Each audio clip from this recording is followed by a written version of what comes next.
கொலை நடந்தாலும் கொள்ள அடிச்சாளா கேட்க ஆள் இல்லல.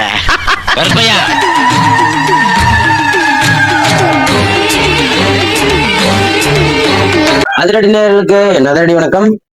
கடந்த 28 நாட்களாக நீட் தேர்வு எதிர்த்து மாணவர்கள் போராடி வந்த நிலையில நேற்றைய தினம் மத்திய கல்வி அமைச்சர் தர்மேந்திர பிரதான் வந்து ராஜினாமா கடிதத்தை கொடுத்துட்டு போயிருக்காரு. எல்லாரும் நினைச்சாங்க, என்னடா இவனுக்கு வாக்குல போராடிட்டு இருக்காங்க, ஏன் இதனால உங்களுக்கு என்ன யூஸ் அப்படின்னு. ஒரு மாணவ இளைஞர் பட்டாளம் சேர்ந்தா என்னென்ன பண்ண முடியும் அப்படின்னு மாணவர்கள் எல்லாம் சேர்ந்து டெல்லியில ஆர்ப்பாட்டம் பண்ணாங்க. இந்தியா முழுவதும் எல்லாம் ஆர்ப்பாட்டம் பண்ணி நம்மளுடைய மாணவர் சக்தியை வந்து நிரூபிச்சாங்க. இதை தொடர்ந்து வந்து பாத்துட்டீங்கன்னா நம்ம கல்வி அமைச்சர் திரு ராஜ்மோகன் வந்து நேற்று போராட்டத்துக்கு போயிருக்காரு. அது ஒரு படத்துல டைலாக் வரும்போது தெரியுமா, அங்க ஆள் இல்லாத எதிர்காட்டி ஏத்திட்டு இருக்கு அப்படின்னு. போராட்டமே முடிஞ்சு போச்சுங்க.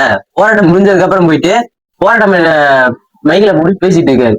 கேட்டாங்க, பிஜேபின்னு ஒரு வார்த்தை சொல்லு, நீங்க வந்துட்டீங்க, சரி வாங்க உங்க தேர்வு இருக்கு அப்படின்னு சொல்லி வந்துட்டீங்க, வந்து பிஜேபின்னு ஒரு வார்த்தை, பிஜேபி ஏத்து ஒரு வார்த்தை பேசுங்களேன் அப்படின்னு சொல்லியிருக்காங்க. அங்க இருக்கிறவங்க எல்லாம் ஆர்ப்பாட்டம் கோஷம் போட்டு எல்லாம் கடுப்பாயிட்டாரு மனுஷன். அப்புறம் வந்து பிஜேபி ஏத்து பேசுகிறேன் அப்படின்னு சொல்லியிருக்காங்க. அதுக்கு அவர் வந்து எதுவுமே பேசாம பேசிட்டு இருக்க பக்கத்துல ஓடி போயிட்டாரு. ரைட்டு. அப்புறம் வந்து இன்னொரு விஷயம் என்னன்னு கேட்டீங்கன்னா, நம்ம ஆஞ்சல் சம்பத்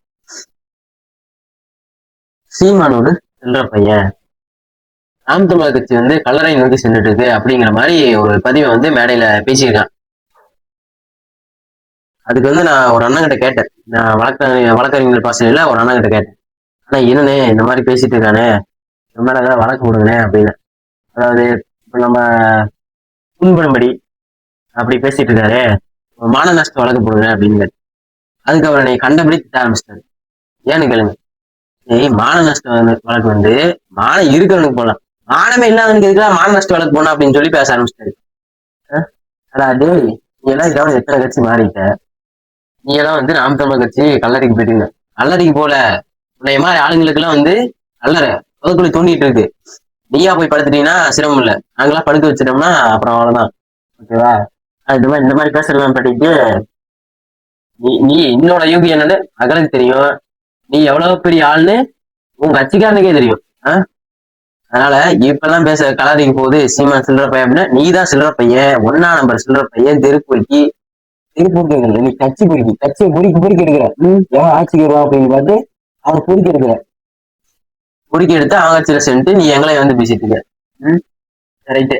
அடுத்த விஷயம், இன்னொரு விஷயம் என்னன்னு கேட்டீங்கன்னா, நம்ம ஜனநாயகன் படம் வந்து ஜூலை 23ஆம் தேதி வந்து வந்திருக்கு. டெல்லியில வந்து மாணவர்கள் ஆர்ப்பாட்டம் பண்ணிட்டு இருக்காங்க, போராட்டம் பண்ணிட்டு இருக்காங்க. சோறு தண்ணி இல்லாம போலீஸ்க்கு அடி வாங்கி நீட் தேர்வு ஒழிக்கணும்னு சொல்லி போராட்டம் பண்ணிட்டு இருக்காங்க. ஆனா நம்ம தமிழ்நாட்டு இளைஞர்கள் ஜனநாயகம் படம் பார்த்துட்டு தியேட்டர்ல வந்து கண்ணீர் சிந்திட்டு இருக்காங்க. ஆமா இளைஞர்கள் தான் அப்படின்னா, ஒரு அமைச்சர் இருக்காரு, தொழிலாளர் நலத்துறை அமைச்சர், அவர் வந்து உட்காந்து அழுதுட்டு இருக்காரு தியேட்டர்ல. நான் கூட பாத்துட்டேன், என்னடா அழுகுறாங்களே, நான் திடீர்னு முடிச்சு சாயந்தரம் போன் எடுத்து பாக்குறேன், என்ன திடீர்னு உட்காந்து அழுதுட்டு இருக்காங்களே, என்ன விஷயமா இருக்கும் அப்படின்னு பாக்குறேன். ஜனநாயகன் படம் வந்து லாஸ்ட் படமாமா, அவருடைய முதலமைச்சர் விஜயோட லாஸ்ட் படமாமா, அதனால வந்து அழுதுட்டு இருக்காங்க. நான் கூட லாஸ்ட் படமா இருக்கவங்களா அழுதுறாங்களோ அப்படின்னு பார்த்தேன். அப்புறம் வந்து படம் நல்லா இருந்து கொண்டு அழுதுட்டு இருக்கான். எனக்கு இது பார்த்தோன்னா ஒண்ணுதான் நினைச்சு, என்னன்னா இப்போ நம்ம முன்னாள் காதலியோட திருமண நிகழ்வு போட ஒரு லாஸ்ட்ல ஒரு சேர்ல வந்து லாஸ்டா உட்காந்துருப்போம், லாஸ்ட் ரோல் வந்து உட்காந்துருப்போம். அதை வந்து எல்லாம் தாலி கட்டி எல்லாம் பண்ணிட்டு இருப்பாங்க. அது வந்து பார்த்துட்டு நம்ம எப்படி அழுவோம், அந்த மாதிரி வந்து கட்சி பிள்ளையடா அப்படின்னு கொண்டு அழுதுட்டு இருக்காப்ப. யோ யாரையா நீ, அவன் நீட் எதிர்த்து போராட்டம் பண்ணிட்டுதான், மேகதாதுல அணை கட்டக்கூடாதுன்னு சொல்லி அங்க கன்னடக்காரன் போராட்டம் பண்ணிட்டு, ஆனா கட்டணும்னு சொல்லி அவன் போராட்டம் பண்ணிட்டு இருக்கான். ஆனா கட்ட வருவாருன்னு சொல்லி நம்ம ஏதாவது போராட்டம் பண்ணிருக்கோம். நமக்குலாம் தேவையா குமாரு, என்ன குமாரு, நியாயமா குமாரு, எல்லா அமைச்சருக்கும் வந்து அழுதுட்டு இருக்காங்க. நான் கூட படம் லாஸ்ட் படம் கடைசி படமா வந்து அழுகுறாங்களேன்னு பார்த்தா படம் நல்லா எனக்கு வந்து அழுதுட்டு இருக்காங்க எல்லாரும். இப்ப இன்னொரு விஷயம் என்னன்னு கேட்டீங்கன்னா, டெல்லியில போராட்டம் பண்ணிட்டு இருக்காங்க நீட் தேர்வு. ஆனா நம்ம இளைஞர்கள் என்ன பண்றாங்க, நம்ம ஆளுங்க ஜனநாயகன் படம் வந்து கடைசி படம் அண்ணனுக்கு, அதனால முறைதான் ஒரு முறைதான் உன்னை பார்த்தால் அது வரமே அப்படின்னு நானும் பார்க்க எவனை பார்த்தாலும் ஸ்டோரி போட்டிருக்காங்க இன்ஸ்டாகிராம்ல பேஸ்புக்ல போட்டு அவன் என்னடா என்ன இப்படி பண்ணிட்டு இருக்கீங்க நீங்க தெளிவா இருக்கீங்களா இல்ல உண்மையாவே தற்கொலை மாட்டிட்டீங்களா இல்ல தற்கொலை மாதிரி நடிக்கிறீங்களா இல்ல தற்கொலை மாதிரி நடிச்சாதான் உங்களுக்கு ஏதாவது கிடைக்குமா ஏதாவது சொல்லுங்கடா இல்ல எனக்கு ஒண்ணுமே புரியல ஆனா வந்து சில பேர் தெளிவா இருக்காங்க எலெக்ஷனுக்கு முன்னாடி டிவிக்கு அதெல்லாம் போட்டு டிவிக்கு துண்டை போட்டு ரீல்ஸ் பண்ணிட்டு இருந்தீங்கன்னா வந்து இன்னுமே வந்து ஜனநாயகம் படத்தை ப்ரொமோஷன் பண்ணிட்டு இருக்காங்க ஆனா வந்து நான் பார்த்த வரைக்கும் சில இதுங்களாம் திரும்பி இருக்கு ஜனநாயகம் படம் வந்து சில பேர் வந்து ஸ்டோரி போட்டு முறைதான் பாட்டு போட்டு இது பண்ணிட்டு இருக்காங்க ஆனா டிவிகே கட்சிக்காரங்களாட்டும் டிவிக்கு முன்னாடி டிவிக்கு வந்தவங்களாட்டும் அவங்களாம் வந்து நீட் தேர்வுக்கு ஆதரவா ஸ்டோரி போஸ்ட் எல்லாம் போட்டதெல்லாம் நான் பார்த்தேன் அவங்க வந்து நல்லா செய்வேன் உங்களுக்கு போடுறாங்க என்னடா தெளிவா இருக்கா இல்ல என்னன்னு தெரியல ஆனா வந்து எலெக்ஷனுக்கு முன்னாடி டிவிக்கு ரீல்ஸை போட்டு தளபதியில போட்டு இது பண்ணிருந்தாங்க இப்ப வந்து அவங்க எல்லாம் உணர்ந்து என்னடா நீங்க உங்களுக்கு எல்லாம் ஜனநாயகம் படம் தான் முக்கியமாடா அவன் நீட் 2023 செத்து இருக்கான் அதுக்கு வேண்டி போராட்டம் பண்ணிட்டு இருக்காங்க அப்படின்னு அவங்க வந்து இப்போ நீட் தேர்வுக்கு ஆதரவா போஸ்ட் எல்லாம் போட்டதெல்லாம் பார்த்து அது நல்லா சொன்னேன். சரி இன்னொரு விஷயம் என்னன்னு பாத்தீங்கன்னா நேற்றைய தினம் வந்து நாம் தமிழர் கட்சி சார்பா சென்னை எழும்பூர்ல வந்து நீட் தேர்வு எதிர்த்து வந்து போராட்டம் பண்ணிருக்காங்க. இது பெருசா எந்த ஊடகமும் வந்து காட்டல. இதே விஜய் வந்து ஒரு அறிக்கை போட்டிருந்தாருன்னா அவரு காலையில் நக்கிற ஊடகங்களும் இங்க நிறைய ஊடகங்கள் இருக்கு. ஆனா நாம் தமிழர் கட்சி சார்பில் நேற்று சென்னை எழும்பூர்ல நீட் தேர்வு எதிர்த்து வந்து போராட்டம் பண்ணிட்டு நாம் தமிழர் கட்சி கடந்த 15 வருஷமா நீட் தேர்வு எதிர்த்து போராட்டம் பண்ணிட்டு இருக்கு. நேற்று தினம் வந்து போராட்டம் எல்லாம் உள்ள வந்ததுனால இதுக்கு ஒரு தீர்வு கிடைச்சாகணும் அப்படின்னு சொல்லிட்டு அந்த எதிர்மான கார்த்திக் தலைமையிலான போராட்டங்கள் இன்னைக்கு நடைபெற்றது.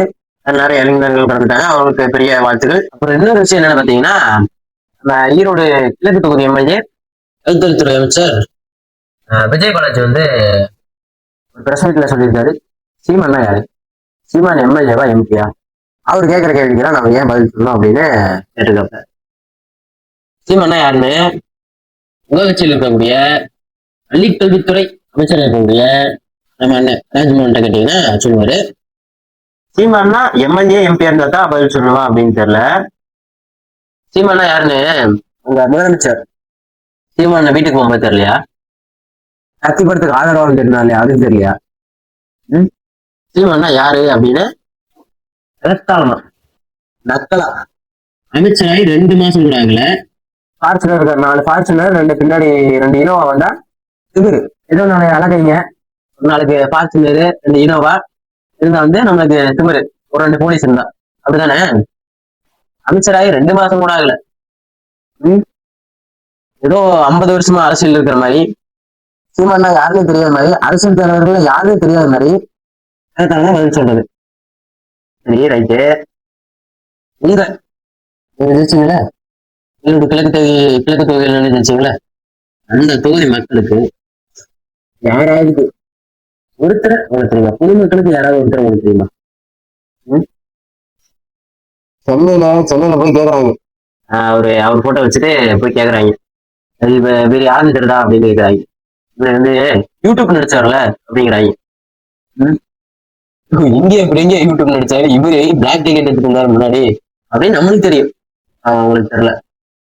சீமானா யாருன்னு புத்தகங்கள்லாம் படிச்சு ஆடவர்கள்லாம் பார்த்து தெரிஞ்சுங்க.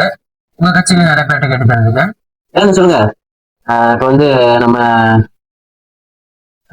அதிமுக வந்து 49 சீட்டு சம்திங் வாங்கியிருக்கு, திமுக 23 சீட்டு எதிர்கட்சியா இருக்கு, ஆவைக்கா ஆளுங்கட்சியா இருக்கு. ஆனா ஆவைக்காக்கு என்ன வேலை, எதிர்கட்சி எதிர்க்கிறது தானே வேலை. ஆனா இந்த ரூட் நோட்டி இந்த ஐடில என்ன பண்றாங்க, சீமான வந்து முழுக்க ஆண்டோட கட்சி மேலையும் சீமான மேலையும் தான் அவதூறு, அப்புறம் விமர்சனம் பண்றது இல்ல, அவதூறு தான், ஒன்லி ஃபார் அவதூறு தான் கிளம்பிட்டு இருக்காங்க. இது வரணும் ஏன்னா ஒரு சீட்டு கூட ஜெயிக்கல, 234 தொகுதியில் டெபாசிட் கூட வாங்க. ஏன்டா எங்களுக்கு உங்களுக்கு பயம்? நீங்க மனுஷங்களாடா நீங்கெல்லாம். ஆனா அவ்வளவு பயம் இருந்தா எதுக்குலாம் நீங்கெல்லாம் இது பேசணும்? அப்புறம் இந்த நாஜி சமத்து, அப்புறம் நான் அண்ணன் மணி வகையில மணி, அவெல்லாம் எதுக்கு பேசணும்? சீமானா யாருன்னே தெரியாது. சீமான் ஒரு சீட்டு கூட ஜெயிக்கல, டெபாசிட் கூட வாங்கல. அப்புறம் ஏன்டா இவங்களை கிட்ட இவ்வளவு அலறீங்க? அதனால இதெல்லாம் கொஞ்சம் கண்ட்ரோல் பண்ணிட்டு பேசணும். நாங்களும் கொஞ்சம் டீசெண்டா பேசுவோம். இப்படியேதான் பேசுவோம்னா நான் இது வரணும் 3 வீடியோலாம் போகல, ஏதோ ஷார்ட்ஸ் தான் போட்டிருக்கேன். இனிமேல் வந்து முழு வீடியோல அதிரடி அடிக்க வேண்டியிருக்கும். ஓகேவா? உறவுகள் எது பற்றி உங்களோட கருத்து கமெண்ட்ல தெரியுங்க. நன்றி, வணக்கம்.